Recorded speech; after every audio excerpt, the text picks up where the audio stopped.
అది world pastors appreciation day, అంటే ప్రపంచ పాస్టర్ల ప్రశంసా దినం. కాపరి త్యాగం అంటే కాపరి గురించి కొన్ని సత్యాలు నేను వాక్యం ద్వారా బోధించడం అయింది. అంటే కాపరికి ఉన్న ప్రేమ, కాపరి చేసే త్యాగము, కాపరికి ఉన్న సమర్పణ, సంఘం కొరకు ఎన్ని పాటలు ఒక కాపరి పడతాడని, మరి ఆ గొర్రెలను మేపడానికి, కాయడానికి, నడిపించడానికి మరి ఏ విధంగా కృషి చేస్తాడనే కార్యాలన్నీ కూడా వివరించడానికి దేవుడు కృపనిచ్చినాడు. ఇది పార్ట్ 2, కాపరి కర్తవ్యం అని మరి ఒక ప్రసంగంతో మీ ముందుకు వస్తున్నాను. కాపరి కర్తవ్యము మనము మరి ధ్యానించాలి. What is the responsibility of a committed shepherd. Ezekiel గ్రంథం 34లో మనం చూస్తాం కదా, ఏ విధంగా కాపర్లు దేవుని చిత్తాన్ని నెరవేర్చడం లేదు, వారు స్వార్థపరులుగా ఉన్నారు. గొర్రెల మీద శ్రద్ధ లేని కాపర్లు, వారు స్వలాభం నిమిత్తం వారు గొర్రెలను మేపుతున్నారు, గొర్రెల బాగోగులు చూడడం లేదు. మరి అని ఆ కార్యాలన్నీ కూడా ఎజెకియల్ 34లో మనం చూస్తాం. నేను ఒక్కసారి చదవాలనుకున్నాను కొన్ని వచనాలు. మరియు యెహోవా వాక్కు నాకు ప్రత్యక్షమై ఇలాగ సెలవిచ్చిన, నరపుత్రుడా, ఇశ్రాయేళ్ల కాపుర్లను గూర్చి ఈ మాట ప్రవచింపుము. ఆ కాపుర్లతో ఇట్లను, ప్రభువు యెహోవా సెలవిచ్చినదేమనగా, తమ కడుపు నింపుకొను ఇశ్రాయేళ్ల కాపుర్లకు శ్రమ. అంటే కడుపు నింపుకొను కాపర్లు కూడా ఉంటారనమాట. అంటే గొర్రెల గురించి ఆలోచన లేకుండా వారు తమ కడుపులను నింపుకోవడానికి వారి ప్రయత్నాలు ఉంటుందని అర్థం. కడుపు నింపుకొను ఇశ్రాయేళ్ల కాపర్లకు శ్రమ. కాపర్లు గొర్రెలను మేపవలను కదా. మీరు క్రొవ్విన గొర్రెలను వధించి క్రొవ్వును తిని బొచ్చును కప్పుకొందురు కానీ గొర్రెలను మేపరు. బలహీనమైన వాటిని మీరు బలపరచరు, రోగం గల వాటిని స్వస్థపరచరు, గాయపడిన వాటిని కట్టుగట్టరు, తోలివేసిన వాటిని మరల తోలుకొని రారు, తప్పిపోయిన వాటిని వెదుకరు. అది మాత్రమే కాక మీరు కఠిన మనస్కులై బలాత్కారంతో వాటిని ఏలుదురు. కాబట్టి కాపర్లు లేకయే అవి చెదిరిపోయి సకల అడవి మృగములకు ఆహారమాయను. నా గొర్రెలు పర్వతములన్నిటి మీదను ఎత్తైన ప్రతి కొండ మీదను తిరుగులాడుచున్నవి. నా గొర్రెలు భూమి అందంతటా చెదిరిపోయినవి. వాటిని గురించి విచారించేవాడు ఒకడునూ లేడు, వెదుకువాడు ఒకడునూ లేడు. కాబట్టి కాపర్లారా, యెహోవా మాట ఆలకించుడి. కాపర్లు లేకుండా నా గొర్రెలు దోపుడు సొమ్మై సకలమైన అడవి మృగములకు ఆహారమాయను. కాపర్లు నా గొర్రెలను విచారింపరు, తమ కడుపు మాత్రమే నింపుకొందరు కానీ గొర్రెలను మేపరు. ఇదే ప్రభువైన యెహోవా వాక్కు. ఇంకా మీరు కిందికి ఎజెకియల్ 34 అధ్యాయం ప్రతి కాపరి చదవ తగినది. అంటే దేవుడు ఇచ్చయించు కాపరులు ఎలాగుంటారు, దేవుని తలంపుకు విరోధంగా స్వార్థపరులైన కాపర్లు ఎలాగుంటారు, మనకు చాలా విశదంగా ఎజెకియల్ 34 అధ్యాయంలో ఉంది.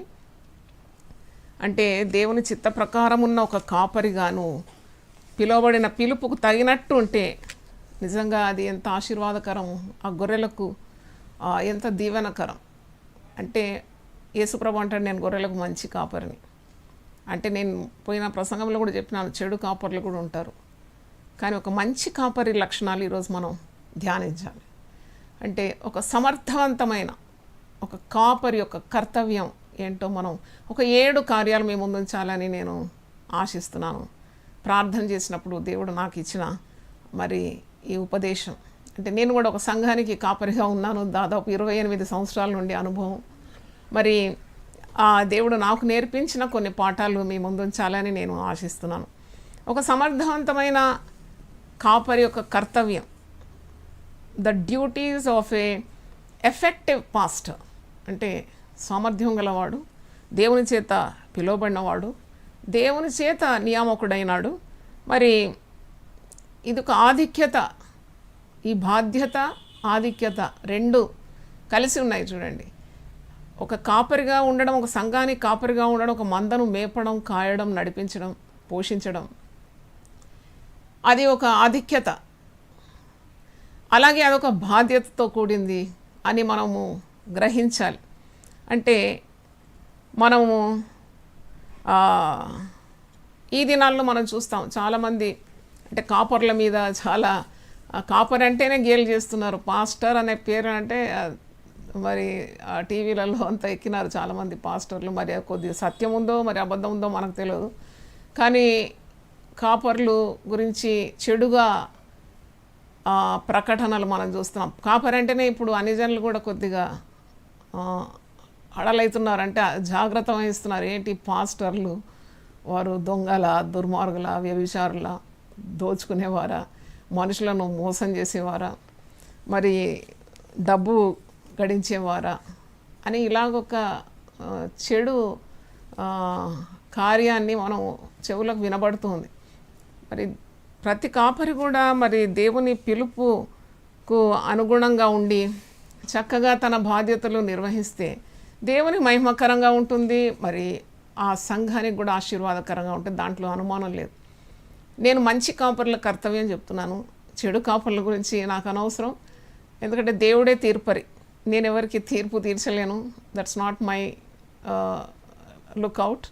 కానీ ఒక సమర్థవంతమైన దేవుని చేత పిలువబడి, దేవుని చేత అభిషేకింపబడి, దేవుని చేత నియమింపబడి, దేవుడే ఒక మందను అట్టి కాపరికి అనుగ్రహిస్తే ఆ కాపరి యొక్క 7 లక్షణాలు మనం ఈరోజు ధ్యానించాలని నేను ఆశిస్తున్నాను.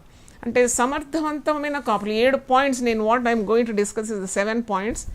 7 పాయింట్స్ మీకు మొదట మీ ముందు ఉంచుతాను. ఒక సమర్థవంతమైన కాపరి, an able pastor, a dedicated pastor, a committed pastor, appointed by God, anointed by God, ఎప్పుడు కూడా తన ప్రాణాన్ని లెక్క చేయడు. యేసుప్రభు చెప్పింది 100% పాళ్ళు దాంట్లో సత్యం ఉంది. యేసుప్రభు పేరే సత్యం కదా. అంటే తన ప్రాణాన్ని పణంగా పెడతాడు, త్యాగంతో ప్రేమతో వ్యవహరిస్తాడు, ఏది ఆశించాడు, అన్నీ మరి సమర్పించుకుంటాడు, దేవుని చిత్తాన్ని నెరవేరుస్తాడు. అంటే ప్రాణాన్ని కూడా లెక్క చేయకుండా ఉంటాడు ఒక నిజమైన కాపరి.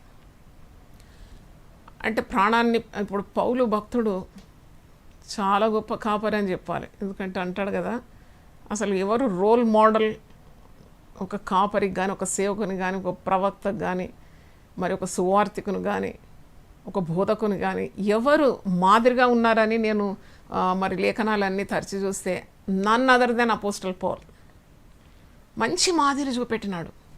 అంటాడు 1 కొరింథీ 11:1 నేను యేసును పోలి నడుస్తున్నాను, మీరు నన్ను పోలి నడుచుకోనండి. అంటే అది చెప్పాలంటే చాలా ధీమా కావాలి. అంటే is a perfect role model and he has that confidence to ask the people to follow him. అంటే యేసు మార్గంలో నడిచినాడు, ఆయన వైదొలగలేదు ఎటు. అంటే he was focusing on his call. ఆయన ఎందు నిమిత్తం పిలువబడినాడు? ఆయన ఒక కారణ జన్ముడే. మరి సంఘ క్షేమం నిమిత్తం దేవుడు అతన్ని మరి నాయకుని స్థానంలో ఉంచితే ఎంత గొప్ప న్యాయం ఆ యొక్క స్థాయికి తీసుకొని వచ్చినాడు. అంటే he set such a golden example I should say. అయితే ఈరోజు మనము 7 కార్యాలు డిస్కస్ చేయాలి. ఒకటి, ఒక సమర్థవంతమైన మరి కాపరి యొక్క కర్తవ్యము తన ప్రాణాన్ని లెక్క చేయకూడదని. దానికి చాలా రెఫరెన్స్లు పరిశుద్ధ గ్రంథంలో ఉంది. ప్రాణము పెట్టడానికి కూడా సిద్ధంగా ఉండాలి. ప్రభు నామం నిమిత్తం హింస పొందడానికి కూడా సిద్ధంగా ఉండాలి. ఈరోజు కాపరి కర్తవ్యం గురించి చెప్తున్నాను. రెండవది చూసినప్పుడు మరి సమర్థవంతమైన కాపరి కర్తవ్యం తన సేవలు సంఘానికి అందించాలి. చూడండి, మీరు కొంతమంది కాపర్లను చూస్తారు, అహోరాత్రులు అహర్నిశలు కష్టపడతారండి. They are the true shepherd's.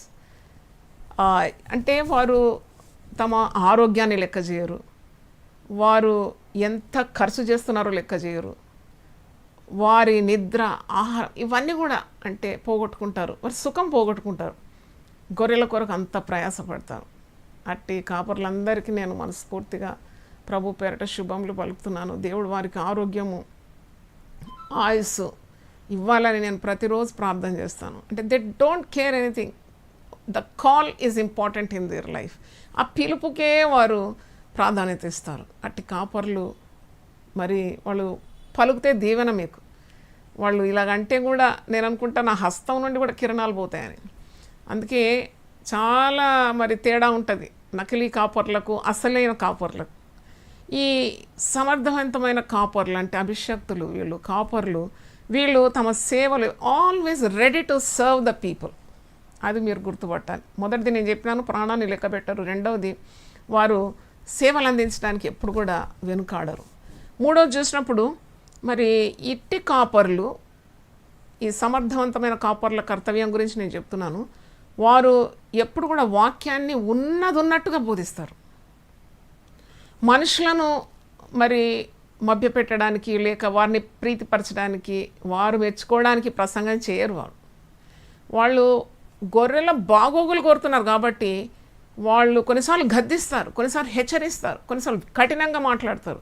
They are the real pastors.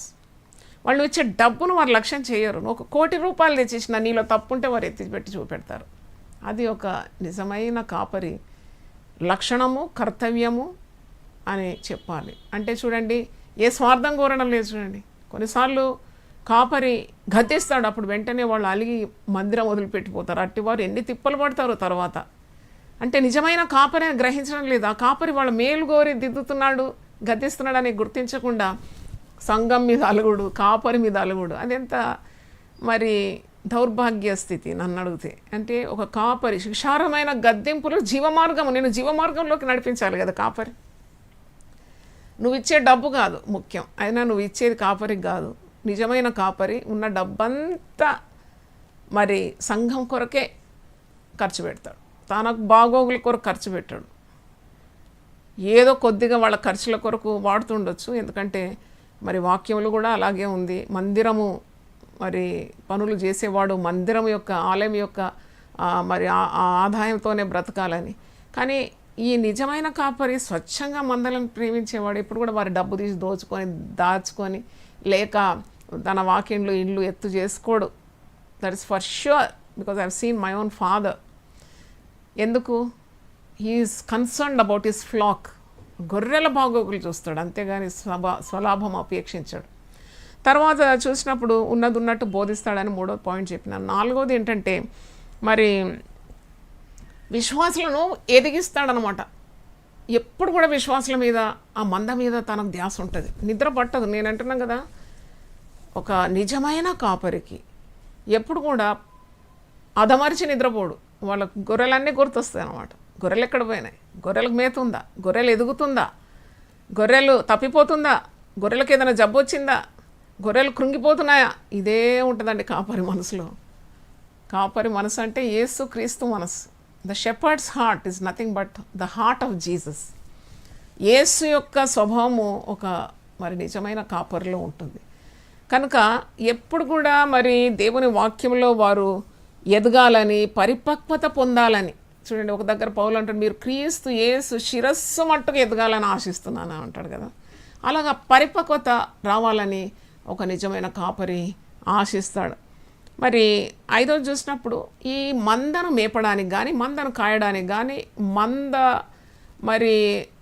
మందను జాగ్రత్తగా చూసుకోవడానికి కానీ అతను ఎట్టి శ్రమ పొందడానికైనా సిద్ధంగా ఉంటాడు. ఈజ్ ప్రిపేర్డ్ ఫర్ ఎన్ని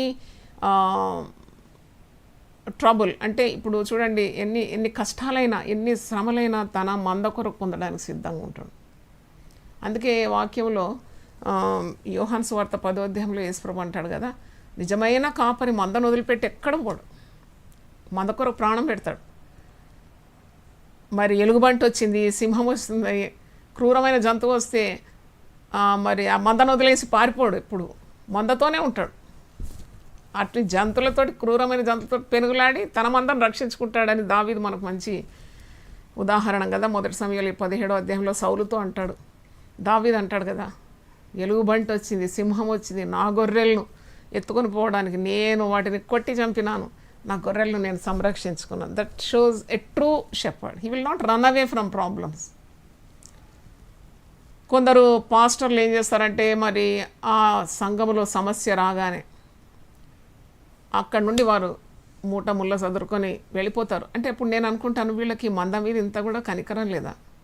వాళ్ళని వెళ్ళగొడితే ఒక పాయింట్ అనుకోండి, వెళ్ళగొడితే మాట, కానీ వాళ్ళు వెళ్ళనగొట్టలేదు. కొద్దిగా శ్రమ వచ్చింది, ఆ శ్రమను తట్టుకొని ఆ మందను ఉద్దేశించి ఆ కాపరి మరి కొద్దిగా తగ్గించుకొని ఆ మందను వదిలిపెట్టలేకుండా, అంటే అటువంటి బంధం కదా మందకు కాపరికి. అంత తొందరగా ఒక చిన్న సమస్య రాగానే మందను వదిలేసి పారిపోతాడా? ఆ నిజమైన కాపరి కాడు. అయితే శ్రమ పడడానికి సిద్ధంగా ఉంటాడు నిజమైన కాపరి. 6వది చూసినప్పుడు సంఘానికి మాదిరిగా ఉంటాడు. Is always an example to the flax. అవును. సంఘ కాపరి మానవుడు కాదా? నేను ఒకటి అడుగుతున్నాను మిమ్మను, మీద నుండి ఊడిపడ్డా? మానవుడే, 100% హ్యూమన్. ఎన్నో కోరికలు ఉంటాయి, ఎన్నో ఆశలు ఉంటాయి, ఎన్నెన్నో మరి శోధనలు ఉంటాయి. అన్నిటిని కూడా మరి క్రీస్తు పేరట జయించగలిగే శక్తి పరిశుద్ధాత్మ పూర్ణుడు కాబట్టి అవన్నీ పాదాల కింద వేసుకొని వెళ్ళిపోతుంటాడు దేవుని చిత్తాన్ని నెరవేర్చడానికి. అంటే పాపంలో పడినా తిరిగి అక్కడ ఉండలేడు. He wants to rise up and then again serve his flock, do God's will. అదనమాట నిజమైన కాపరి. మనం కొందరు పాస్టర్స్ వ్యభిచారంలో పడిపోయినారు, కొందరు సంఘము డబ్బు దోచుకున్నారు, కొందరు మరి అక్రమాల్లో ఇరుక్కున్నారు. ఇవన్నీ మనం వింటాం. కానీ అందుకే నేను ఇప్పుడు ఈ కనికరమైన హృదయంతో చెప్తున్నాను, మనము తీర్పు తీర్చడానికి కాదు, కానీ ఇది బాధ్యతాయుతమైన ఒక పదవి కాబట్టి ఈ కాపరి స్థాయిలో ఉండేవారు ఆ మంద ఎప్పుడు కూడా కాపరి కొరకు ప్రార్థన చేయాలి. All what you can do to your pastor is pray for the pastor. నన్ను అడిగితే ముద్ద కూడా మీరు మింగొద్దు ప్రార్థన చేయకుండా. మీకు ప్లేట్ ముందుకు వస్తే నేను ఒక చిట్కా చెప్తున్నాను మీకు. మీరు ఏ సంఘానికి చెందినా, మీకు ఏ కాపరి ఉన్నా, ఇప్పుడు దీంట్లో వినేవారిలో నా గొర్రెలు కూడా ఉన్నారు, వాళ్ళకు ముందే చెప్పినాను ఈ మాట. ప్లేట్ అన్నం వస్తే ఒక చిన్న ప్రార్థన మీ సంఘ కాపరి కొరకు చేయండి. You will be blessed beyond measure. ఒక చిన్న ప్రార్థన, అంటే ఆకలి ఉంది హడావుడిగా మింగేయడం కాకుండా ఒక చిన్న ప్రార్థన. నేనైతే రైతుల కొరకు కూడా చేశాను, ఎందుకంటే వాళ్ళు భూమి దున్నంది, నా ముందు ఆహారం ఎట్లా వస్తుంది? నీకు మరి ఆశీర్వాదం రావాలంటే ఈ చిన్న పనులు చేయాలి. ఒక్క సెకండ్ 2 సెకండ్ ప్రార్థన చేసి ఆ భోజనం తింటే చాలా ఒంటికి పడుతుందండి. దేవుడు దీవిస్తాడు. దేవుని స్తోత్రం. ఎందుకంటే సంఘ కాపరి మనకు మాదిరి కదా, హీస్ ద రోల్ మోడల్. ఆ సంఘానికి అంతా మాదిరిగా ఉండాలి. ఎందుకు మాదిరిగా ఉండాలి? The believers are always ready to follow their leader. ఎంత ఫాలోయింగ్ ఉంది మీకు అని అడుగుతారు కదా. 3,000 మంది ఫాలోయింగ్ అంటే ఆ 3,000 మందికి కూడా లక్ష్యం గురి ఎవరంటే కాపరి. ఆ కాపరి ఏం చేస్తున్నాడు, ఆ కాపరి ఎలా ప్రవర్తిస్తాడు, ఆ కాపరి ఎట్లా మాట్లాడతారు? నేను చెప్పాను కదా, వాళ్ళకి కాపరి స్వరమే కావాలి, ఇంకో స్వరం వినరు వాళ్ళు. ఈరోజు ఒక ఎపిసోడ్ మలయాళంలో డబ్బింగ్ చేసినాము, నాదే ఎపిసోడు. ఇప్పుడు శుభవార్త టీవీ వాళ్ళు అడిగితే సరే మలయాళంలోకి డబ్బింగ్ చేసి వేరే ఒక ఆమె వాయిస్, అది స్వరంతో, హృదయ పరీక్ష అనే శీర్షిక 40 ప్రసంగాలు చేసినాను కదా, వేరే స్త్రీ యొక్క వాయిస్తో డబ్బింగ్ చేసి నా ఫ్రెండ్కి పంపించినాను. చూడు ఇది దీంట్లో ఏదన్నా తప్పులుందా మలయాళంలో అంటే, అమ్మో నీ స్వరంగా తప్ప, నాకు అసలు ఇంకో స్వరం వినడానికి ఇష్టం లేదని. అంటే కరెక్టే అది, ఎందుకంటే she doesn't want hear another voice. ఆ వాయిస్ వింటే ఇది మ్యాచ్ లేదు, it is not matching you, నాకు నీ స్వరంలోనే ఉంటే బాగుండేదని. అంటే నేను ఎందుకు చెప్తున్నా అంటే, నా గొర్రెలు నా స్వరం వినును, అవి నన్ను వెంబడించను. అందుకే ఆ కాపరి చాలా ప్రత్యేకమైన ఒక పిలుపుతో, ఒక ప్రత్యేకమైన వ్యక్తితో కనబడతాడు మందకు. అందుకే ఆ మాదిరిగా ఉండాలి కాపరి. He has to set a very good example to the flax. ఈ షుడ్ ఆల్ చూడండి, కాపరికి 2 కళ్ళు, కానీ 1000 కళ్ళు ఆ కాపరి మీద ఉంటుందని మర్చిపోదు. థౌజండ్స్. కొందరికైతే ఎంత ఫాలోయింగ్ ఉంది మన సిటీలో, కొంతమంది నాయకులకు లక్షల మంది ఫాలోవర్స్ ఉన్నారు. వాళ్ళ లక్షల కళ్ళు అన్నమాట. 1,00,000 ఇంటూ 2, 2 కదా ఒక్కొక్కరికి. 1,00,000 ఫాలోయింగ్ అంటే 2 లక్షల కళ్ళు ఉంటాయి ఆ కాపరి మీద. అందుకే మందకు మాదిరిగా ఉండాలి మీరని వాక్యంలో చూస్తున్నాం. తర్వాత 7వ చెప్పినప్పుడు దేవుని శక్తి మీదనే ఆ కాపరి ఆధారపడాలి. ఒక కాపరి స్థాయి అంటే మామూలు కాదు. It's a very very responsible post. అంటే ఆ పదవి చాలా చాలా బాధ్యతతో కూడింది. కాబట్టి మరి దేవుని శక్తిపై ఎల్లవేళలా ఆధారపడడం నేర్చుకోవాలి. ఈ 7 కార్యాలు మీకు మరొకసారి చెప్తున్నాను. సమర్థవంతమైన ఒక కాపరి కర్తవ్యం, మొట్టమొదటిది, he should be prepare to lose his life for the flax. తనకు దేవుడిచ్చిన మందం కొరకు ప్రాణం పెట్టడానికి, ఎట్టి హింస పడడానికి కూడా సిద్ధంగా ఉండాలి. 2వ చూసినప్పుడు మరి నిరంతరము ఆ మందకు సేవలు అందించాలి. 3వ చూసినప్పుడు వాక్యాన్ని ఉన్నట్టుగా బోధించడానికి సిద్ధంగా ఉండాలి. అంటే మందను సరిదిద్దడానికి సిద్ధంగా ఉండాలి. 4 చూసినప్పుడు విశ్వాసులందరూ ఎదగాలని ఆశించాలి. అందరూ ఎప్పుడు మరి అదే స్థాయిలో కాకుండా వాళ్ళ ఆత్మీయంగా అన్ని విధాల మరి పరిపక్వత అవడానికి ఎప్పుడు కృషి చేయాలి, ప్రార్థన చేయాలి. 5 చూసినప్పుడు సంఘం కొరకు మరి శ్రమ పడడానికి ఆయన సిద్ధంగా ఉండాలి. మొదటి పాయింట్ ఏంటంటే ప్రాణం పెట్టడానికి సిద్ధంగా ఉండాలి, హింసలు పొందడానికి సిద్ధంగా ఉండాలి. ఈ రోజు ఎదుర్కొనే శ్రమలు కూడా కాపరి సిద్ధంగానే ఉండాలి. ఎందుకంటే సుఖకరమైన జీవితం అయితే కాదు కాపరిది.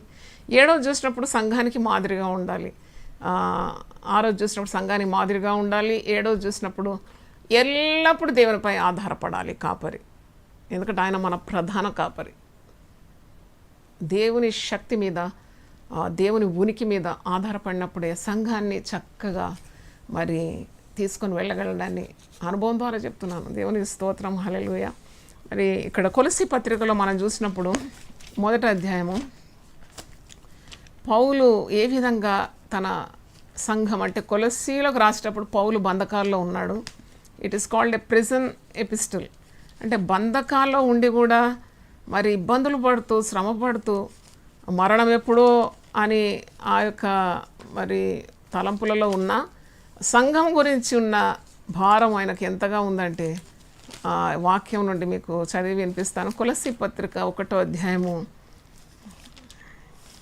24 నుండి కొన్ని వచనాలు పౌలు రాస్తున్నాడు. ఇప్పుడు మీ కొరకు నేను అనుభవించుచున్న శ్రమల యందు సంతోషించుచు సంఘము అను ఆయన శరీరం కొరకు క్రీస్తు పడిన పాట్లలో కొదువైన వాటి యందు నా వంతు నా శరీరం అందు సంపూర్ణము చేయుచున్నాను. ఇది చాలా మరి మర్మంతో కూడిన వాక్యం. అంటే నేను ఇప్పుడు అనుభవించిన శ్రమ అంటే ఖైదీగా ఉన్నాడు, సంఖ్యలలో ఉన్నాడు, నేను సంతోషంగా నేను అనుభవిస్తున్నాను. సంఘం అను ఆయన శరీరం కొరకు నేను ప్రయాసపడుతున్నాను. సంఘం అనగా క్రీస్తు శరీరం. ఇప్పుడు కాపరి ఎటువంటి ప్రయాసము అనుభవించినా అది సంఘం అనబడు, ఆ క్రీస్తు శరీరం అనబడు సంఘం కొరకే కదా. క్రీస్తు శరీరం అనబడి సంఘం కొరకు పాటలు పడుతున్నాడు. ఈ పౌలు భక్తుడు ఏమంటున్నాడంటే క్రీస్తు పడిన పాటలలో కొదువైన వాటి యందు నా వంతు నా శరీరం అందు సంపూర్ణం చేయుచున్నాను. అంటే మరి యేసు ప్రభు సిలువలో శ్రమ పడినాడు, ప్రాణం పెట్టినాడు, మనకు తెలుసు. ఆయన ఎన్నో హింసలు పొందినాడు. ఆయన శరీరం కూడా మరి చాలా శ్రమలకు గురి చేసినారు. మరి అట్టే శ్రమల్లో కొదువైనది ఏదైనా ఉంటే మనం ఒక్కొక్కరం కూడా దాన్ని పూర్తి చేయాలి అని అంటున్నాడు అనమాట. కొదువైన ఏముంది కొదువని నేను ఆలోచించిన. క్రీస్తు పడిన శ్రమల్లో ఏది కొదువు ఉందంటే ఒకటి నాకు అనిపించింది, మొట్టమొదటి థాట్ నాకు వచ్చింది, యేసు ప్రభు ఎప్పుడు కూడా కుటుంబ భారం మోయలేదు కదా. కుటుంబంలో ఒకవేళ నువ్వు నేను శ్రమ పడితే అనుకోవాలి మనం క్రీస్తు పడిన పాటలలో కొదువైంది కదా, ఆ కొదువైన వాటిని నేను నా వంతు నా శరీరం అందు సంపూర్ణం చేయించున్నాను. కొన్ని శ్రమలు యేసుప్రభు వాళ్ళే. ఖైదీగా ఎక్కడున్నట్టు నాకు తెలియదు.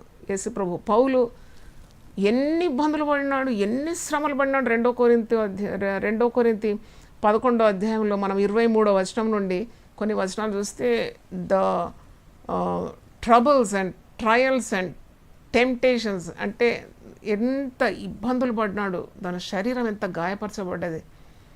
ఆయన పడిన ఆ శ్రమలన్నీ కూడా జాబితా ఉంది అక్కడ. అందుకే అంటున్నాడు అనమాట, ఏదైనా కొదువుగా ఉంటే, ఏదైనా మిగిలిపోతే, what is remaining I will fulfil in my body. కొదువైన వాటి యందు నా వంతు నా శరీరం అందు సంపూర్ణం చేస్తున్నాను. దేవుని వాక్యమును అనగా యుగములలోనూ తరంలోనూ మరుగు చేయబడిన మర్మమును సంపూర్ణంగా ప్రకటించుటకు మీ నిమిత్తం నాకు అప్పగింపబడిన దేవుని ఏర్పాటు ప్రకారం నేను ఆ సంఘమునకు పరిచారకుడనైతే. చూడండి, మందను మేపాలంటే ఏం మేపాలి? కాకమ్మ కబుర్లు చెప్తావా, లేకుంటే అల్లిబుల్లి కట్టుకథలు చెప్తావా? కాదు, ఇది గొప్ప మర్మము.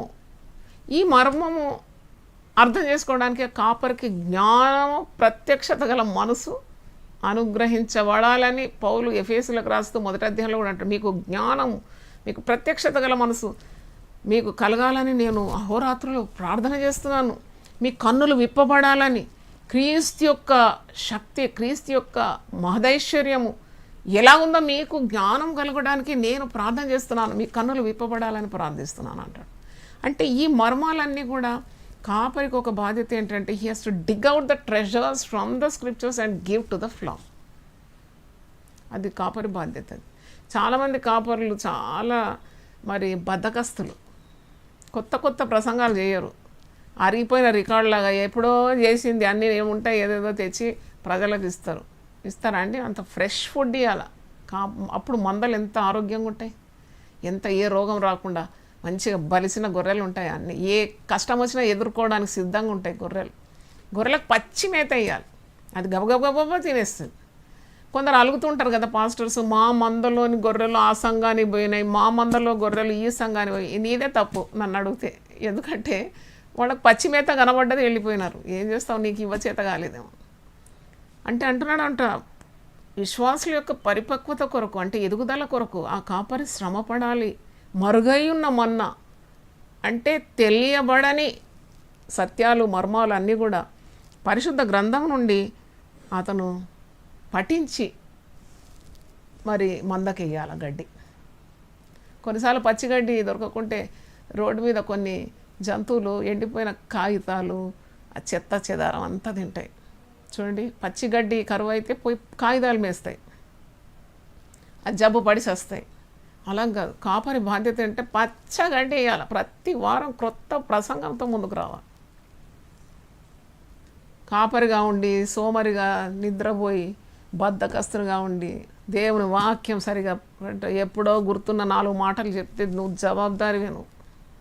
నేను నమ్మి బాధ్యతనిచ్చినాడు, నమ్మి ఒక మందనిచ్చినాడు కదా, అది మేపేది నీ బాధ్యత కాదా?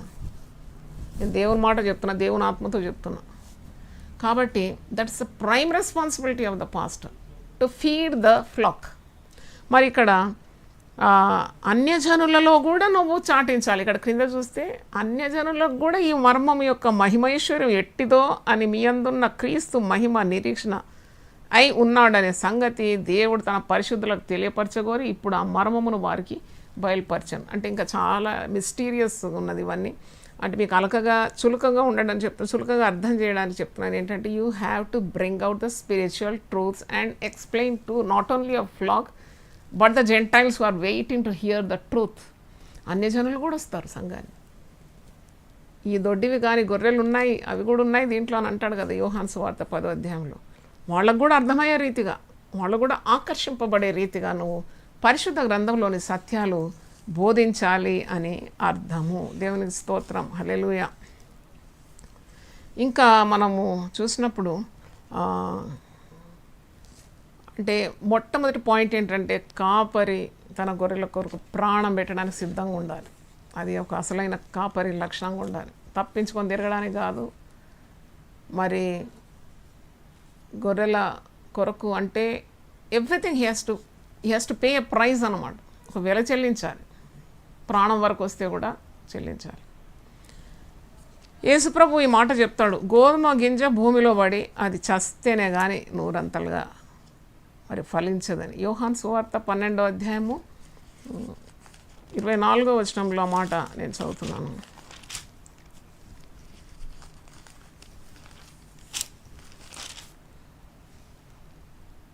గోధుమ గింజ భూమిలో పడి చావకుండిన ఎడల అది ఒంటిగానే ఉండును, అది చచ్చిన ఎడల విస్తారముగా ఫలించు. తన ప్రాణమును ప్రేమించేవాడు దాన్ని పోగొట్టుకొను. ఈ లోకంలో తన ప్రాణమును ద్వేషించేవాడు నిత్య జీవం కొరకు దాన్ని కాపాడుకొనని మీతో నిశ్చయముగా చెప్పుచున్నాను. ఒకడు నన్ను సేవించిన ఎడల నన్ను వెంబడింపవలేను. అప్పుడు నేను ఎక్కడ ఉండును అక్కడ నా సేవకుడును ఉండును. ఒకడు నన్ను సేవించిన ఎడల నా తండ్రి అతన్ని ఘనపరచును. ఇది కూడా చాలా అర్థం చేసుకోవాలి. ఒకడు నన్ను సేవించిన ఎడల నన్ను వెంబడించాలి. నేను ఎక్కడ ఉంటానో అక్కడ నా సేవకుడు ఉంటాడు. అంటే నీకంటే ముందుగా వెళ్తాడు. నువ్వు ఎక్కడ వెళ్ళగా నీకంటే ముందుగా యేసుప్రభు పోయి అక్కడ నిలబడతాడు నీ కొరకు, నిన్ను రిసీవ్ చేసుకోవడానికి. అదే నాకు అర్థమైంది. మరి గోధుమ గింజ భూమిలో పడి చావాలంట. చచ్చినప్పుడే మరి అది విస్తారంగా ఫలిస్తుంది. అంటే మరణంలోనే జీవం ఉందని అర్థం. What all you are doing sacrifices, there is life in it. ఈ మంద కొరకు నువ్వు పణంగా పెట్టే మరి కార్యాలన్నింటిలో కూడా జీవం ఉంది. ఏదైతే పోగొట్టుకుంటున్నావో అది పొందుకుంటావు అంటున్నాడు కదా. పేతురుతో అన్నాడు, నువ్వు ఏవి పోగొట్టుకున్నావు నూరంతల ఫలం నీకు పరలోకంలో ఉంటుంది, భూలోకంలో ఉంటుంది. అంటే ఆ విస్తరణ కానీ ఆ జీవము కానీ పోగొట్టుకోవడంలోనే ఉందని మనం అర్థం చేసుకోవాలి. తర్వాత మరి ప్రతి కాపరికి కుటుంబ బాధ్యత ఉంటుంది, పిల్లల బాధ్యత ఉంటుంది. అందుకే కాపరిని గౌరవించాలి, మరి ప్రేమించాలి, సన్మానించాలని వాక్యంలో ఉంది కదా. కుటుంబ బాధ్యతలు వాళ్ళకు ఉంటుంది, మీకున్నట్టే ఉంటుంది వాళ్ళు. నేను పోయిన ప్రసంగంలో కాపరి త్యాగం గురించి చెప్పిన గిల్లితే మీకు నొప్పిలేస్తుంది, కాపర్లకు మాకు కూడా నొప్పిలేస్తుంది కదా. అంటే we are human beings, we are not some aliens, వేరే ప్లానెట్ నుండి వచ్చి పడ్డోళ్ళం కాము. మీలాగానే మాకు అన్ని మరి మానవులం. అయితే మరి బాధ్యతలు ఎన్నో ఉంటాయి, వాటన్నిటిని కూడా మరి విస్మరించి పక్కన పెట్టి వాళ్ళు మందను మేపడానికి ముందుకొచ్చినారు అంటే మరి అదొక త్యాగమే. అందుకే వాళ్ళు మంద కొరకు ప్రాణం పెట్టడానికి సిద్ధంగా ఉంటారని అర్థం. రెండవది చూసినప్పుడు వాళ్ళు they are ready to serve the church. ఇది యేసు ప్రభు చెప్పినాడు, మీరు పరిచర్య చెయ్యాలి, చేయించుకోవడం కాదు. యేసు ప్రభు మరి మార్క్స్ వార్త 10:45 కూడా అన్నాడు, నేను పరిచర్య చేయడానికి వచ్చినాను, పరిచర్య చేయించుకోవడానికి కాదు. మీలో ఎవరైనా గొప్పవారిగా ఉండాలంటే మీరు అందరికీ దాసులుగా ఉండాలంటున్నాడు. అది గొప్ప కార్యం ప్రభు మరి విశదంగా వివరిస్తాడు. ఎప్పుడు సంఘము నీకేమిస్తుందని కాదు, కాపరిగా ఏం తీసుకోవాలి సంఘం నుండి అని ఉండకూడదు. సంఘంకు నువ్వెంత ఇస్తున్నావు అనే క్వశ్చన్ ఉండాలి. ప్రభు కృప వలన ఇంతవరకు కూడా అంటే 28 years ఆఫ్ మినిస్ట్రీ అంటే నాకు పెద్ద మందనే ఇచ్చినాడు దేవుడు. నా శక్తికి మించిన ప్రయాణం చేసినాను, దేవుని తోడు ఉండింది, దేవుని కృప విస్తారంగా ఉండేది. ఎన్నెన్నో ఎదుర్కొన్నాను, నేనేం లెక్క చేయలేదు. నా చెవులు మూసుకున్నాను, ఎందుకంటే నాకేం వినబడద్దు, దేవుని స్వరం వినబడాలి, నేను ఏసేటట్టు చూడాలి అంతే. యేసు చెప్పినట్టు నేను వింటాను అంతే. వాగ్దానాల మీద ఈ వాగ్దానాల ఈ మూట ఎప్పుడు కూడా నాకు అంటే చాలా విలువైంది ఇది. I use just trust God. ఎప్పుడు కూడా ఏమి ఇస్తుంది, నాకేమిస్తుంది, నాకేమైనా బట్టలు ఇస్తారా, నాకేమైనా తిండి పెడతారా, నాకేమైనా బిర్యానీ ఇస్తారా అని ఎప్పుడు నా మదిలో రాలేదండి. ఇస్తే కూడా నేను ఎవరికన్నా పనిచేసేదాన్ని. ఎందుకంటే అది కాదు కదా మన లక్ష్యం. మనం ఎంత ఇవ్వగలం, నేను ఎంత ఇవ్వగలను నా సంఘానికి. నన్ను ఒక కాపరి స్థాయిలో చూసిన నా ప్రియ సంఘానికి నేనేమి ఇవ్వగలను, అది ఉంటుంది ఎప్పుడు నాకు ప్రశ్న. అది నన్ను ఇంతవరకు కూడా తీసుకొచ్చింది. ఆటంకాల అడ్డులన్నీ కూడా నెట్టిపారేసింది, నా త్రోవ సరళం చేసింది, ఇత్తడి తలుపులు పగలగొట్టింది, ఇనుప గడియలు విడగొట్టింది, ప్రాకారాలు పడగొట్టుకుంటూ నా ముందు దేవుడే వెళ్ళినాడు. దేవునికి స్తోత్రం. ఎన్నెన్నో కుటుంబాలు కట్టబడింది, ఎన్నెన్నో ఆశీర్వాదాలు. మరి మందలో దేవుడు ప్రతి గొర్రె కూడా చెప్పడానికి, మీరు వచ్చి యునైటెడ్ పీపుల్స్ ఫెలోషిప్లో ఒక్కరినన్నా ఇట్లా కుదపండి, ఏమైనా సాక్ష్యం ఉందంటే ఇంత పెద్ద సాక్ష్యం ఉంటుంది.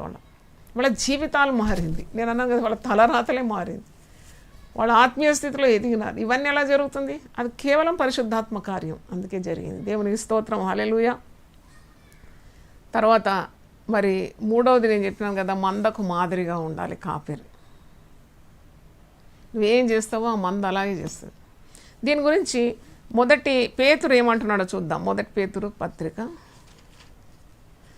5వ అధ్యాయము మంచి మాట రాసినాడు. 1 Peter 5th chapter. తోటి పెద్దను, క్రీస్తు శ్రమలను గూర్చిన సాక్షిని, బయలుపరచబడబో మహిమలో పాలివాడనైన నేను మీలోని పెద్దలను హెచ్చరించున్నాను. కాపర్లను హెచ్చరిస్తున్నాడు.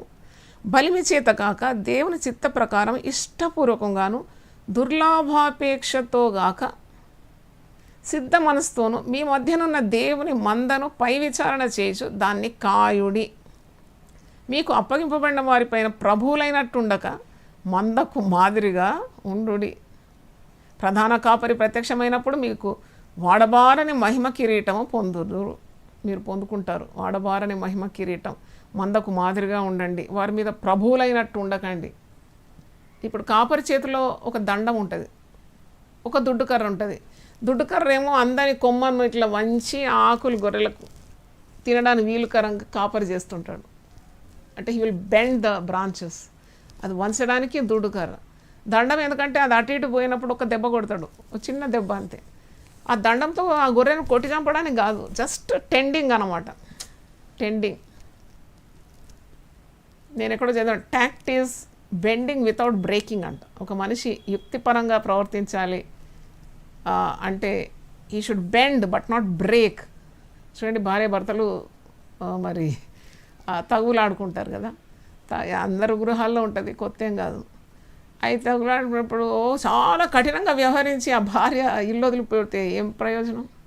నువ్వు ప్రేమతో కొద్దిగా సాత్వికంతో కొద్దిగా నీ ఆధీనంలో తీసుకోవాలి. కొద్ది కోపం వచ్చినా మళ్ళీ ప్రేమించాలి. అలాగే భర్తతో వ్యవహరించడం కూడా చాలా కఠినంగా, చాలా మరి బొబ్బలు పెడితే ఆ భర్త ఇంటి నుండి వెళ్ళిపోతే ఏం లాభం? కొద్దిగా గొడవలైనా కానీ తిరిగి వాళ్ళు సమాధానంగా దేవుని వాక్యాన్ని ఆధారం చేసుకొని చక్కగా ప్రేమగా మరి ముందుకు సాగాలి. అలాగే కాపరి కూడా మందకు హెచ్చరికలు ఇచ్చినప్పుడు, మందను సరిదిద్దేటప్పుడు కూడా చాలా కఠినంగా వ్యవహరిస్తే అవి మందిరానికి రావు, అంతే పోగొట్టుకుంటాం. We lose that sheep. దానివల్ల ఏం ప్రయోజనం? గద్దించినా అది ప్రేమతో కూడా ఉండాలి. తప్పు చేస్తే వారిని కొద్దిగా మరి హెచ్చరించినా తిరిగి ప్రేమతో పొదగాలన్నమాట. వాళ్ళు ఎటు పోకుండా చూసుకోవాలి. ఎందుకంటే ప్రతి గొర్రెకు నువ్వే జవాబుదారి, లెక్క చెప్పవలసినదిగా ఉండాలట నీ ప్రవర్తన. ఒక చోట ఉంది, you are accountable to God for all the flock that God has given you. నీకు ఇచ్చిన ప్రతి గొర్రె గురించి నువ్వు లెక్క చెప్పాలి ప్రధాన కాపరికి. కనుక అలాగూ వ్యవహరించాలి. తర్వాత 4వ చూసినప్పుడు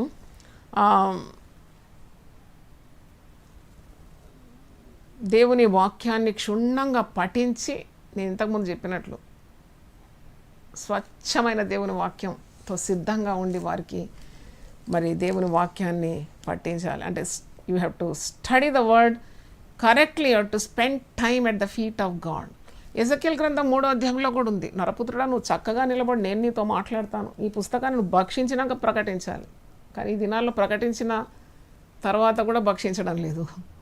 ఎందుకంటే నోటికి వచ్చింది వాగేస్తున్నారు అంతే. ఎవరున్నారండి అంత సమయం తీసుకొని దేవుని వాక్యాన్ని క్షుణ్ణంగా పఠించి చక్కని సత్యాలు తీసుకొని ప్రజల ముందుకు వస్తే ప్రజలు ఎంత దీవింపబడతారు, ఎంత ఆశీర్వదింపబడతారు, వాళ్ళ జీవితాలు ఎంత బాగైపోతుంది. కానీ ఈ దినాలు కాపర్లకు సమయం లేదు, విస్తారమైన పనులు పెట్టుకున్నారు. They don't have time to spend at the feet of Jesus. చూడండి, మార్త విస్తారమైన పనులు పెట్టుకుంది. ఎవరిని ప్రశంసించినాడు యేసుప్రభు ఆ రోజు? మరియనే ప్రశంసించినాడు. మరియ అదే పని అన్నట్టు యేసయ్య పాదాలు వదలకుండా అక్కడే కూర్చుంది. యేసు నోటి నుండి వచ్చే ప్రతి బంగారు మాట ఆమె తీసేసుకుంటుంది అనమాట. It is sinking in to her system every word from Jesus. ప్రతి మాట అమూల్యమైందని అస్సలు వదలడం లేదు పాదాలు. కానీ ప్రశంసించింది పని చేసిన విస్తారమైన పనులు పెట్టుకున్న మార్తను కాదు, పాదాల దగ్గర కూర్చొని వాక్యం విన్న మరియను యేసుప్రభు ప్రశంసిస్తారు. అలాగే కాపర్లు ఈ దినాల్లో చాలా పనులు పెట్టుకుంటున్నారు. మనం చాలా బిజీ అయిపోయినామంటే we have to be very alert. నేను అన్నీ పాస్ అయినానని చెప్పడం లేదు, నేను కూడా ఈ వాక్యం నేను చెప్పేదంతా నాకు కూడా. ఎందుకంటే ఇప్పుడు విస్తారమైన పని, అబ్బాయి ఎంత పని చేసింది, ఆ కాపర్ ఎంత పని చేసినాడు అని అనడానికి కాదు. ప్రభు మెచ్చుకొని వాడే ధన్యుడు. మనకు ప్రశంస ప్రభు దగ్గర నుండి రావాలి. ఇప్పుడు చాలా పనులు పెట్టేసుకున్నాము, కానీ మనకు దేవుని యొద్ద కూర్చొని వాక్యం ధ్యానించడానికి, ఆయన కొరకు కనిపెట్టడానికి, ఆయన చిత్తాన్ని కనుక్కోవడానికి మనకు సమయం లేదంటే how can we lead the flock? అందుకే దేవుని వాక్యాన్ని చక్కగా చదవాలి. Effective pastors are faithful stewards of the word of God. అయితే ఒకసారి పౌలు భక్తుడు తిమోతితో ఏమన్నాడు చూద్దాం. 2వ తిమోతి 4వ అధ్యాయము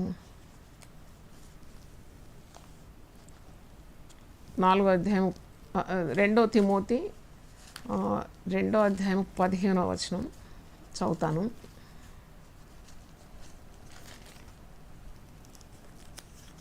second Timothy 2nd chapter 15th verse. దేవుని ఎదుట యోగ్యునిగాను సిగ్గుపడనక్కరలేని పనివానిగాను సత్యవాక్యమును సరిగా ఉపదేశించువానిగాను నిన్ను నీవే దేవునికి కనుపరుచుకొనుటకు జాగ్రత్త పడుము. డోంట్ వేస్ట్ యువర్ టైం అంటున్నాడు అనమాట. కాపర్లు ఎప్పుడు కూడా వారి సమయాన్ని వ్యర్థం చేసుకోదు. ఒక కాపరి మా ఇంటికి వచ్చినాడు, మరి నన్ను కలవడానికి వచ్చినాడు. ఆయన మెడ మీద 4 సెల్ ఫోన్లు ఉన్నాయండి మెడ మీద. నేనన్నా నీకేమన్నా మతిపోయిందా, ఇన్ని సెల్ ఫోన్లు ఎందుకయ్యా నీకు అంటే, ఒక దాంట్లో తక్కువ రేట్ అంట, ఇంకో దానికేమో మరి ప్రీమియం తక్కువ అంట. ఇన్ని భారాలు మోస్తున్నా ముందే నీకు పిచ్చెక్కిపోతుంది, ఎందుకంటే మది పాడైతుంది, రేడియో యాక్టివ్ రేస్. ఇది అవసరమా నీకు? ఇన్ని ఫోన్లు ఎందుకు నీకు? దేవునితో మాట్లాడకుండా మదితో మాట్లాడుతున్నావు ఏంటి అని హెచ్చరించినాను. చూడండి, వ్యర్థమైనవి చూడకుండా నా కనులను త్రిప్పివే దేవా. వ్యర్థమైనవి, అబద్ధములకు దూరంగా ఉండాలి. అంటే సత్యవాక్యాన్ని ప్రకటించడానికి దేవుని ఎదుట యోగ్యునిగా ఉండాలి, సిగ్గుపడనక్కర్లేని పనివానిగా ఉండాలి, సత్యవాక్యము సరిగా ఉపదేశించాలి.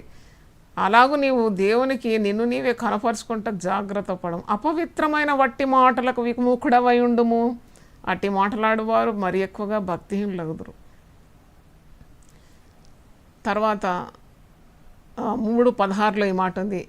2 తిమోతి 3:16 దైవజనుడు సన్నద్ధుడై ప్రతి సత్కార్యమునకు పూర్ణముగా సిద్ధపడి ఉండినట్లు దైవావేశం వల్ల కలిగిన ప్రతి లేఖనము ఉపదేశించుటకును, ఖండించుటకును, తప్పుదిద్దుటకును, నీతి యందు శిక్ష చేయుటకును ప్రయోజనకరమై ఉన్నది. తర్వాత 4వ అధ్యాయము 2వ వచనంలో అంటుండు, వాక్యమును ప్రకటించుము, సమయమందును అసమయమందును ప్రయాసపడము, సంపూర్ణమైన దీర్ఘశాంతంతో ఉపదేశించు, ఖండించుము, గద్దించుము, బుద్ధి చెప్పు. అంత్యకాలంలో జనులకంట ఇంపైన బోధలు కావాలి. పక్క నవ్విస్తారు కదా కొందరు కాపర్లు. అది ఎంతవరకు సమంజసం? I don't think it is a will of God. అంటే మధ్యలో కొద్దిగా వాళ్ళు అలర్ట్గా ఉండాలని చెప్పినట్టు కాదు కదా, అదే పనిగా జోకులు చెప్పడానిక నేను కాపరిగా నిలబట్టింది. ఇదో ఈ జనులకు అలాగూ ఆశలు ఉంటాయి అన్నమాట. అంటే వారికి సత్యవాక్యం వినడానికంటే ఈ కట్టుకథలు వినడానికి చాలా ఆశ కలిగి ఉంటారంట. ఎందుకనగా జనులు హితబోధను సహింపక దురద చెవులు గలవారై తమ స్వకీయ దురాశలకు అనుకూలమైన బోధకులను తమ కొరకు పోగు చేసుకొని సత్యమునకు చెవియక కల్పనాకథల వైపునకు తిరుగు కాలము వచ్చును. బా, అది వచ్చి ఉన్నది ఇప్పుడే. కల్పనా కథలు కావాలి, కట్టుకథలు కావాలి, మరి ఇవి కావాలి, నవ్వాలి, చక్కెల గింతలు పెడితే పక్క నవ్వినాడు. అదేనా దైవకార్యం అంటే?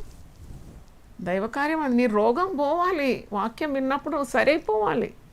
వాక్యం విన్నప్పుడు అది రెండంచులు గల ఆత్మకడ్డం నీ హృదయంలో నుండి దూసుకొని పోయి సరి చేస్తే అది వాక్యం. కానీ నీకు జోకులు చెప్తే అది ఏ విధంగా నీకు వర్తిస్తుంది? ఏ విధంగా నువ్వు బాగుపడతావు? ఇప్పుడు నీకు సర్జరీ కావాలంటే ఆ డాక్టర్ నీ మీద ఒక జోకేస్తే బాగవుతావా? కాదు, కత్తి వాడాలన్నమాట, రెండంచులు గల ఆత్మ ఖడ్గం. అందుకే అంటున్నాడు పౌలు తన ఆత్మీయ కుమారుడు తిమోతిని హెచ్చరిస్తున్నాడు, అయితే నీవు అన్ని విషయంలో మితముగా ఉండుము. చాలా గొప్ప సూత్రం అది. To be balanced in your teaching, balanced in your conduct. ఆ బ్యాలెన్స్ అనేది ఎప్పుడు మెయింటైన్ చేయాలి. అన్ని విషయంలో నువ్వు మితంగా ఉండు, శ్రమ పడము, సువార్తికుని పనిచేయము, నీ పరిచర్యను సంపూర్ణంగా జరిగించు. 7వ వచనంలో పౌలు అంటున్నాడు కదా, నేను మంచి పోరాటం పోరాడిని, నా పరుగు కడముట్టించింది, నా విశ్వాసం నేను కాపాడుకున్నాను, ఇక మీదట నా కొరకు నీతి కిరీటం ఉంచబడి ఉన్నాను. అయితే పరిశుద్ధ గ్రంథం సంపూర్ణంగా బోధించాలి కాపరి. ఎక్కడ వదిలిపెడతాను వీలు కాదు. నేను మరి ఈ మధ్యలోనే ప్రకటన గ్రంథం బోధించాలంటే చాలా టైం మరి స్పెండ్ చేయాలి, నేర్చుకోవాలి, మర్మాలు గ్రహించి సంఘాన్ని బోధించాలి. ఆ భారం నాలో ఉండింది. అనేక సంవత్సరాలు ప్రార్థిస్తున్న దేవా, ప్రకటన గ్రంథం ఎలా వదిలిపెట్టాలి? నేను అన్నీ పాత క్రొత్త నిబంధనలు అన్నిటి నుండి మందకు మేతేయాలి. మరి ప్రకటన గ్రంథం బోధించుకుంటే నన్ను లెక్క అడుగుతావు కదా నువ్వు. ప్రార్థన చేసినాను, ప్రార్థించి దేవుడు నాకు తెలుసు కదా నా భారాలన్నీ. మా అన్నగారు పాస్టర్ అబ్రాహం గారు మరణం నుండి విడిపింపబడినాడండి. 1 year he was on death bed. ఎవ్వరికి ఆశ లేకుండింది, ఆయన బ్రతుకుతాడు. కానీ దేవుడు నా ప్రార్థన విన్నాడు. ప్రకటన గ్రంథం మన సంఘంలో బోధింపబడాలని ఆశ నెరవేర్చినాడు. ఎందుకంటే ఆయన మరణము కొట్టివేయబడి సజీవ లెక్కలు అయిపోయి, అంటే it was an impossible thing, a miracle happened. First Abraham గారు సజీవుడై తిరిగి ఇప్పుడు మంచి ఆరోగ్యంతో యునైటెడ్ పీపుల్స్ ఫెలోషిప్ ప్రతి బుధవారం సాయంకాలం 8 నుండి 9 వరకు ప్రకటన గ్రంథాన్ని బోధిస్తున్నాడు. మరి మేమందరం చక్కగా చాలా, అంటే ఇప్పుడు చదవడం ఒక తీరైతే ఎవరన్నా అనుభవజ్ఞులు దాన్ని వివరించడం ఎంత బాగుంటుంది. పరమగీతాలు బోధించాలని చాలా ఆశపడ్డాను నేను. ప్రార్థన చేసిన దేవుడు ఆ మర్మం నాకు బోధించినాడు. మీరు యూట్యూబ్లో ప్లేలిస్ట్కి వెళ్ళండి, మీకు 50 ప్రసంగాలు ఉంటాయి. ఈ పరమగీతాలు క్షుణ్ణంగా బోధించినాను, 8 అధ్యాయాలు. దేవుడు నాకు ఆ మర్మం బయలుపరిచినాడు. కాపరి, ఏ కాపరైనా మంచి మనసుతో దేవుని పాదాలు పట్టుకొని ఈ మర్మాలు నాకు బయలుపరచు ప్రభు అంటే తప్పకుండా ఆ మర్మం బయలుపరచు. అది నువ్వు సంఘానికి వడ్డించవచ్చు. మంచి మీకు కావాలంటే యూట్యూబ్లో ప్లేలిస్ట్లో పరమగీతాలు కొట్టండి, జాయ్ చెరియన్ వచ్చేసింది 50 ప్రసంగాలు. You will be reveling in the love of Jesus. నువ్వు ఇక ప్రభు ప్రేమలో తేలియాడిపోతావు. అట్టి మర్మాలని దేవుడు నాకు బయలుపరిచినాడు. కాబట్టి ప్రతి కాపరి కూడా మరి క్రొత్త క్రొత్త కార్యాలు పరిశుద్ధ గ్రంథం నుండి బయలుపరచు ప్రభువా. ఇర్మియా 33:3 ఒక మాట ఉంది కదా, నాకు మొరపెట్టు నేను నీకు ఉత్తరం ఇచ్చేది, నువ్వు గ్రహింపలేని గొప్ప కార్యములను గూఢమైన సంగతులను నేను నీకు తెలియజేస్తాను. తృప్తి పడద్దు ఏ కాపరు కూడా, నేను అది బోధించాను ఇది బోధించాను నేను పెద్ద ప్రసంగికున్నాను అవద్దు. Discontentment is the first step to success. నీలో ఆ తృప్తి వచ్చిందంటే నువ్వు ఇంకా బాగుపడు. అంటే ఈ జ్ఞానం గురించి ఉన్న తృప్తి ఎప్పుడు రావద్దు. అనంతమైంది దైవ జ్ఞానం, నో లిమిట్, సీమ్లెస్. కాబట్టి నువ్వు ఎప్పుడు కూడా ఇంకా కావాలి ప్రభు, ఇంకా తెలివి కావాలి, ఇంకా జ్ఞానం కావాలి. బుద్ధి జ్ఞాన సర్వ సంపదలు ఎందుకు గుప్తం, నా మందను మేపుకోవడానికి నాకు తెలివి దయచే, నా జ్ఞానం దయచే.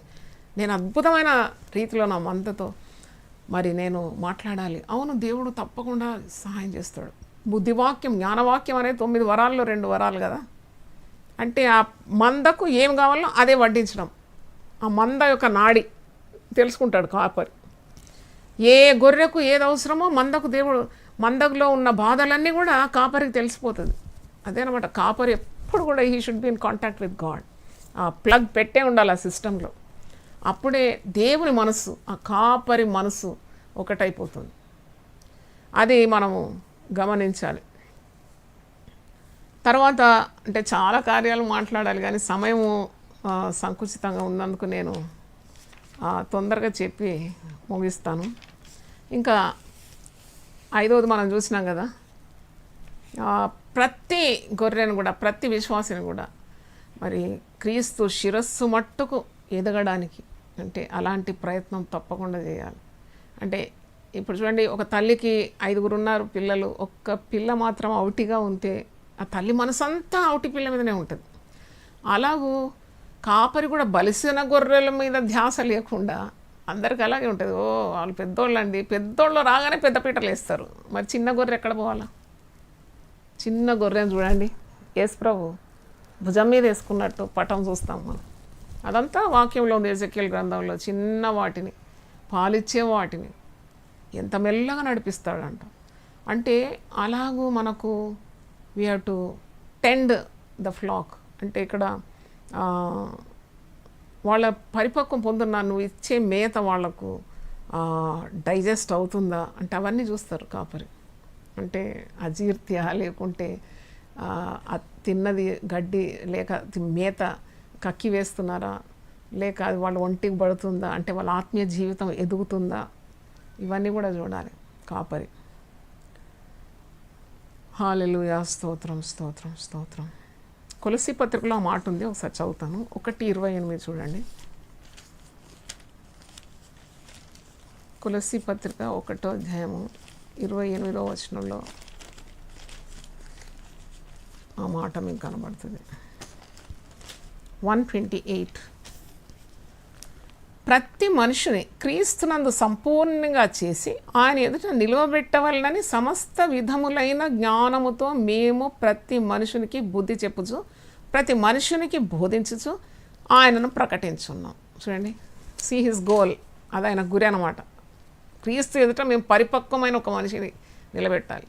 అసంపూర్తిగా ఉన్న విశ్వాసులను కాదు, అన్ని విషయంలో ఎదిగిన పరిపక్వమైన క్రీస్తు శిరస్సు మటుకు ఎదిగిన విశ్వాసాలను నేను క్రీస్తు ఎదుట కనపరచాలి అని ధ్యేయం కలిగిన. ఆ రోజు చూసినప్పుడు మరి శ్రమ పడడానికి సిద్ధ మనసు కావాలి. ప్రతి శ్రమ పడడానికంటే ఎవ్రీథింగ్ గెటింగ్ ఈజీ. గొర్రెలను ఒలుచుకొని తింటున్నారని అంటాడు కదా ఎజెకియల్ 34. అంటే అలాగుండకుండా గొర్రెలను భక్షించడానికి కాదు నిన్ను కాపరిగా నియమించింది, వాళ్ళను ఒలుచుకోవడానికి కాదు, నీవు శ్రమ పడడానికి సిద్ధంగా ఉండాలి. అంతే, టు వర్క్ హార్డ్. నాకు పౌలు భక్తుడు చెప్పిన మాట ఎప్పుడు గుర్తొస్తుంది. పౌలు ఎప్పుడైనా ఆ మంద నుండి ఏదైనా అపేక్షించినాడా అంటే, ఎవరి కష్టార్జితమైన కోరుకున్నాడా అంటే పౌలు అట్లా చేయలేదు. వాళ్ళు ఇచ్చిందంతా సేవకు వాడినాడు. పైగా రాత్రింబగలు కష్టపడినాడు. ఈ నా చేతులతో నేను శ్రమ పడినాను అంటాడు చూడండి. రెండవ తెస్సలోని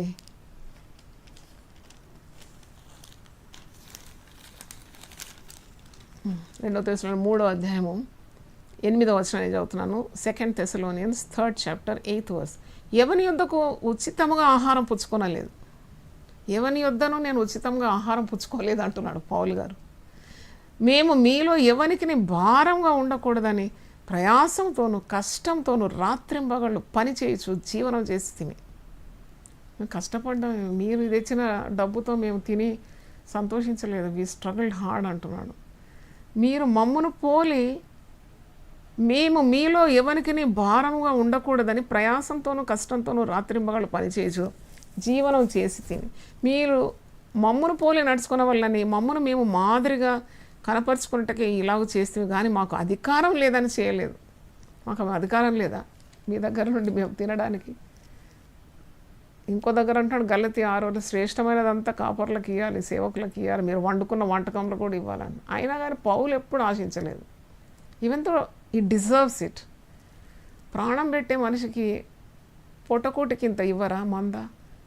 అయినా ఆశించడం లేదు. చూడండి, మేము కష్టపడుతున్నాం, మేము శ్రమ పడుతున్నాం, మీ మీద మేము భారంగా లేము, మీరు కూడా మమ్మను పోలి నడుచుకోవాలి, మాకు అధికారం లేదని కాదు, మీకు భారంగా ఉండకూడదని పని చేయనోళ్ళని వాడిని కూడా ఇక్కడ గద్దిస్తూ ఉన్నాడు. అపోస్తలుల గారి 18వ అధ్యాయంలో మీరు చూస్తే డేరాలు కుట్టేది రాత్రి. ఆ డబ్బులతో ఆయన జీవనోపాధి. తర్వాత సేవకు మరి ఖర్చు, సేవకు కూడా మరి ఉపయోగకరంగా ఆయన శ్రమపడేదని వాక్యంలో చూస్తున్నాం. అంటే the readiness to suffer for the flax. తర్వాత 7వ చూసినప్పుడు మరి దేవుని శక్తి మీద ఆధారపడడం. దట్ ఏ పాస్టర్, కాపరి, ఒక సేవకుడు చేయాల్సిన పని ఎప్పుడు దేవునితో ఎవరో ఏదో ఇస్తారని కాకుండా నీవేమిస్తావు వాళ్లకు, నీవేమిస్తావు సంఘానికి అన్నట్టే ఉండాలి. అంత హుందాతనంతో ఉండాలి. ఫస్ట్గానే కొంతమంది కాపర్లు పోయి కొడతారు బెల్లు, విశ్వాసుల గృహం దర్శిస్తారు. వాళ్ళ బాగోగుల కొరకు కాదు, వీళ్ళ మరి సంచులు నింపుకోవడానికి. అది ఏమాత్రం అంటే it doesn't give you respect. నన్ను అడిగితే ఎక్కడ కూడా పోయి నువ్వు అడుక్కోవాలని లేదు బైబిల్లో. సముద్ర వ్యాపారం నీ వైపు త్రిప్పబడము, అంధకారంలో దాచించిన నిధులను నీకు ఇస్తాను, రహస్యమందు మరుగైన ధనం నీ వద్దకు వస్తుంది, జనముల ఐశ్వర్యం నీ వద్దకు వస్తుంది, ఒడ్డు మీద పొర్లిపారు ప్రవాహం వలె నీ వద్దకు వస్తుందట, రాజులు నీకు కానుకలు తీసుకొస్తారట. నువ్వు దేవుని చేత ఏర్పాటైన వాడని తెలిసి రాజులు లేచి నీకు నమస్కారం చేస్తారట. రాజులు నీకు పోషించే తండ్రులుగా ఉంటారు, రాణులు నీకు పాలిచ్చే దాదులుగా ఉంటారంట. అంత గొప్ప వాగ్దానాలు పెట్టుకొని మనం ఎందుకు ఒకరింటికి పోయి వాళ్ళు ఇచ్చేదాకా మన పొట్టగడు అన్నట్టుంటే వాళ్ళకి భయం ఉండదు అసలు. అందుకే కాపర్లు they are not able to command respect from the flock. అది మనం గమనించాలి. అంటే దేవుని శక్తి మీద ఆధారపడిన కాపరి హుందాతనంతోనే ఉంటాడు. తప్పకుండా అటు కాపరి మాటలు చాలా విలువగా ఉంటుంది. ఆ గొర్రెలు కూడా వణికిపోతాయి, ప్రేమిస్తాయి కాపరిని. మరి అదే సమయంలో కాపరి చెప్పే మాటకు చాలా విలగడతారు, విలువ ఉంటుందన్నమాట. కాపరి చెప్పిన మాట అంటే ఆ కాపరి స్వరం వినడానికి ఆశతో ఎదురు చూడడం, చెప్పినట్టు నడుచుకోవడం, ఇవన్నీ కావాలంటే చాలా మాదిరికరంగా మన ప్రవర్తన ఉండాలి. కనుక మనము అట్టి జ్ఞానాన్ని, అట్టి ప్రత్యక్షతను పొందుకొని, అట్టి బుద్ధి జ్ఞాన సర్వ సంపదలు ప్రభువులో గుప్తములేది, అది మనం అడిగితే దేవుడు ఇస్తాడు.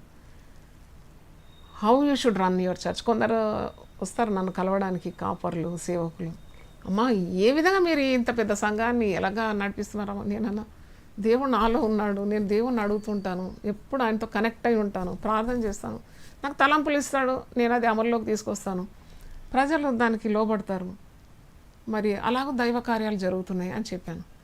మీరు మధ్యరాత్రి పిలిచినా వస్తారు, 4 గంటలకు పిలిచినా వస్తారు, మందలు వచ్చేస్తారు, జనాలు వచ్చేస్తారు, ఆల్ నైట్ నడిపిస్తారు, ఉదయకాలం 4 గంటలకు ఉపవాస ప్రార్థన నడిపిస్తారంటే వాళ్ళకి ఆశ్చర్యం. అది నేనేం చెప్తున్నానంటే, ఒక కాపరి దేవునికి విధేయుడైనప్పుడు మంద ఆ కాపరి విధేయుడవుతారు. సింపుల్ యాజ్ దట్ అనమాట. నేను ముగిస్తున్నాను నా మాటకు. 7 కార్యాలు చెప్పినాను, మరొకసారి కావాలంటే రిపీట్ చేస్తాను. సమర్థవంతమైన కాపర్లు సంఘం కొరకు ప్రాణం పెడతారు. రెండవది సమర్థవంతమైన కాపర్లు అంటే సంఘంకు తమ సేవలు అందిస్తారు. మూడవది కాపరి కర్తవ్యము సమర్థవంత ఎఫెక్టివ్ పాస్టర్స్ గురించి చెప్తున్నాను. దేవుని వాక్యాన్ని ఉన్నది ఉన్నట్లుగా వారు వడ్డిస్తారు మందకు. నాలుగవది మరి విశ్వాసులందరూ ఎదిగేంత వరకు, క్రీస్తు స్వారూప్యంలోకి కనబడేంత వరకు, పరిపక్వత పొందుకునేంత వరకు వారు శ్రమపడతారు. మర్మములను, గూఢమైన సత్యాలను, పరిశుద్ధ గ్రంథములు తరిచి తరిచి శ్రమపడి అట్టి వాక్యాన్ని పచ్చి గడ్డిని మరి వేస్తూ ఉంటారు మందకు తృప్తి తీర భుజించడానికి. ఐదవ చూసినప్పుడు వారు ఎట్టి శ్రమ కన్నా సిద్ధంగా ఉంటారు. ఆరో చూసినప్పుడు సంఘానికి మాదిరిగా ఉంటారు. ఏడవ చూసినప్పుడు దేవుని శక్తిపై ఆధారపడతారు. దేవుని స్తోత్రం, హల్లెలూయా. మరి ప్రార్థన చేసుకుందాం. ప్రభా, నీ పరిశుద్ధ నామమునకు స్తోత్రం చెల్లిస్తున్నాను. 7 కార్యాలు మాకు బోధించినందుకు నీకు వందనాలు. మరి కాపర్లను ఉద్దేశించిన ఈ యొక్క సందేశాన్ని మీరు దీవించండి, ఆశీర్వదించి. అనేక మంది కాపర్లు ఈ వర్తమానం వినిండొచ్చు నాయన, విశ్వాసులు కూడా వినిండొచ్చు. కానీ ప్రభా, నువ్వు ఒక కాపర్ని ఎందుకు నిమిత్తం ఈ లోకంలో కాపరి స్థాయిలో నియమించినావు అది నీకు బహాటంగా తెలుసు నాయన. మరి పోయిన ఆదివారం నాడు కాపరి త్యాగం గురించి నేను ప్రజలకు బోధించినాను. ఎట్టి త్యాగం ఒక మరి అభిషేకింపబడిన కాపరి, పిలువబడిన కాపరి, నియమింపబడిన కాపరి అహోరాత్రులు శ్రమపడతాడు, నిశలు శ్రమపడతాడు, తన ప్రాణాన్ని పణంగా పెట్టుకుంటాడు. ఇదిగో నేను పానార్పణంగా మీ వద్ద పారబోయబడినానని పౌలు భక్తుడు అన్న రీతిగా దే సాక్రిఫైస్ ఎవ్రీథింగ్ ఉన్నవన్నీ కూడా సమర్పించుకుంటారు నాయన. మరి ఈరోజు ఒక మరి సమర్థవంతమైన కాపరి కర్తవ్యాన్ని గురించి చెప్పడానికి 7 కార్యాలు మీరు నాకు మరి జ్ఞాపకానికి తెచ్చి నాకు బోధించి అట్టి బోధను మరి కాపర్లకు ఇవ్వడానికి మీరు కృప ఇచ్చినందుకు నీకు వందనాలు చెల్లిస్తున్నాను ప్రభువా. దేవుని వాక్యం ఎప్పుడు నిష్ఫలం కాదన్నావు తండ్రి. అది ఆకాశం నుండి భూమికి దిగి భూమిని తడిపి మరి చక్కని పంటను ఏ విధంగా ఇస్తుందో అలాగూ వాక్యము నిష్ఫలం కాకుండా విన్న ప్రతి హృదయంలో అది పనిచేయాలని కోరుతూ ప్రార్థన చేస్తున్నాను ప్రభువా. నాయన నీకు స్తోత్రం. మమ్మల్ని అందరినీ చేతులు ఎత్తి ఆశీర్వదించి దీవించండి కృపగల దేవా. మరి ముఖ్యంగా దేశం కొరకు ప్రార్థిస్తున్నాము, అధికారుల కొరకు ప్రార్థిస్తున్నాము, సంఘ కాపర్ల కొరకు, సేవకుల కొరకు ప్రత్యేకంగా ప్రార్థిస్తున్నాము. నీ నామం నిమిత్తం హింసింపబడే ప్రతి ఒక్క సేవకుని కొరకు నీ దాసరాలు నేను విజ్ఞాపన చేస్తున్నాను ప్రభువా. శ్రమపడ్డకున్న సిద్ధ మనసు ప్రతి ఒక్కరికి దయచేయమని కోరుతున్నాను తండ్రి. అలాగే ప్రభువా, ఈ కోవిడ్ ద్వారా బాధపడే ప్రతి రోగి కొరకు ప్రార్థన చేస్తున్నాను నాయన. మరి ఈ రోగము మా దేశం నుండి తొలగించండి, మా ప్రపంచం నుండి ప్రభా దీన్ని తొడిపివేయమని కోరుతున్నాం. విధేయత గల మనసు, సమ్మతి గల మనసు మాకు అందరికీ దయచేయమని కోరుతున్నాం. నీ వాక్యానుసారంగా నడుచుకోవడానికి మాకు సిద్ధ మనసు దయచేయమని కోరుతున్నాను ప్రభువా. నాయనా నీకు స్తోత్రం. వాక్యం విన్న ప్రతి ఒక్కరిని వారి కుటుంబాలకు నీ క్షేమము, నీ ఆశీర్వాదము దయచేయమని యేసు ఉన్నతమైన నామములో అడిగి వేడుకుంటున్నాను తండ్రి. ఆమెన్. హల్లెలూయా. తండ్రి అయిన దేవుని ప్రేమ, యేసు క్రీస్తు కృప, పరిశుద్ధాత్మ సహవాసం మనందరికీ సదాకాలం తోడుగా ఉండును గాక. Amen. Hallelujah. God bless you.